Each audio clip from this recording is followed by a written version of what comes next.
যে কোনো খাবারকে বেশি খাওয়ানোর জন্যে ফুড সায়েন্টিস্টরা বা খাদ্যবিজ্ঞানীরা গবেষণা করে বের করেছেন যে মানুষকে বেশি খাওয়াতে হলে এসওএস মানে সতর্কতা, এসওএস মানে জানেন তো, এসওএস মানে কি? এমার্জেন্সি। ওই যে দেখবেন না যে এসওএস সিগন্যাল দেয়, জাহাজ একটা ডুবে যাচ্ছে, এসওএস। তো মানুষকে ডোবাতে হলে এসওএস দিতে হবে। সেটা কি? মানুষকে রুগী বানাতে হলে সল্ট, অয়েল এবং সুগার, এই তিনটাকে এমন কম্বিনেশনে দিতে হবে যে আপনি অল্প খেলে হবে না, আপনার বেশি খেতে হবে, বারবার খেতে হবে, একটু পরপর খেতে হবে, আপনি অ্যাডিকশনে চলে যাবেন।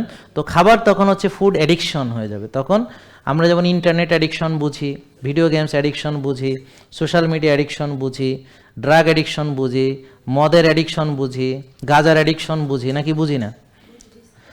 এরকম খাবারের অ্যাডিকশন তৈরি করার জন্য তারা এই যে যত রকম খাবার আছে এগুলোতে তারা এমন সুন্দর করে এটা দেয় এবং আরও কিছু দেয়, সেটা হচ্ছে মনোসোডিয়াম গ্লুটামেট।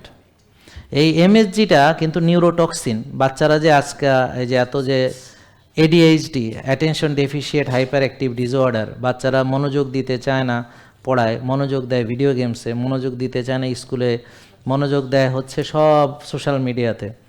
তো যেখানে তার মনোযোগ দেওয়া দরকার সেখানে দেয় না।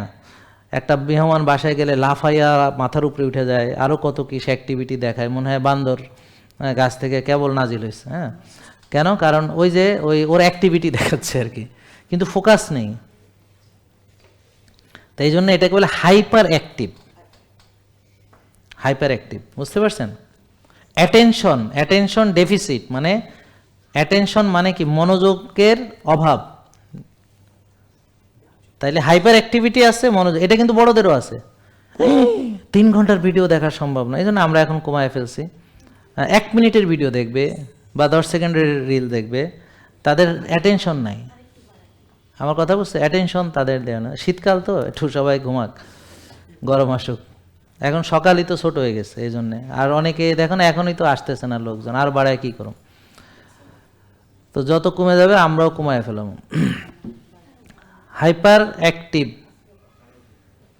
তাইলে এই হাইপার অ্যাক্টিভের জন্যে প্রসেসড ফুড দায়ী, সুগার দায়ী, ইনফ্লামেশন দায়ী। ব্রেনের ইনফ্লামেশনের কারণে ওরা লাফায় তিরিং বিরিং করে।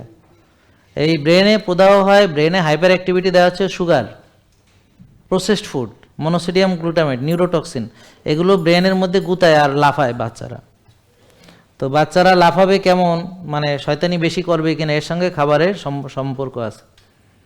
তাহলে এই যে হাইপার অ্যাক্টিভ যে ডিসঅর্ডার, অ্যাটেনশন ডেফিসিয়েন্সি মানে এডিএইচডি, এইটার পেছনে খাবারের ভূমিকা আছে, সোশ্যাল মিডিয়ার ভূমিকা আছে, আর্টিফিশিয়াল লাইটের ভূমিকা আছে, রাত জাগার ভূমিকা আছে। বুঝতে পারছেন? কায়িক শ্রম করে না, খেলাধুলা ফিজিক্যালি করে না, তো ভিডিও গেমসের মধ্যে খেলাধুলা করে, তো ব্রেনে আরও প্রেশার পড়ে। বুঝতে পারছেন? রাতে নীল আলো প্রবেশ করে, স্ক্রিনের লাইট চোখের মধ্যে দিয়ে ব্রেনে উত্তেজনা সৃষ্টি করে। যখন তার অন্ধকারে থাকা দরকার, যখন তার ঘুমন্ত থাকা দরকার, তখন সে উচ্ছৃঙ্খলা করে। তো এই সব কিছু মিলিয়ে সে মানে অমনোযোগী হয় এবং সে লাফালাফি করে। জেকে লাইফস্টাইল লিমিটেড, ওষুধ মুক্ত সুস্থ জীবন।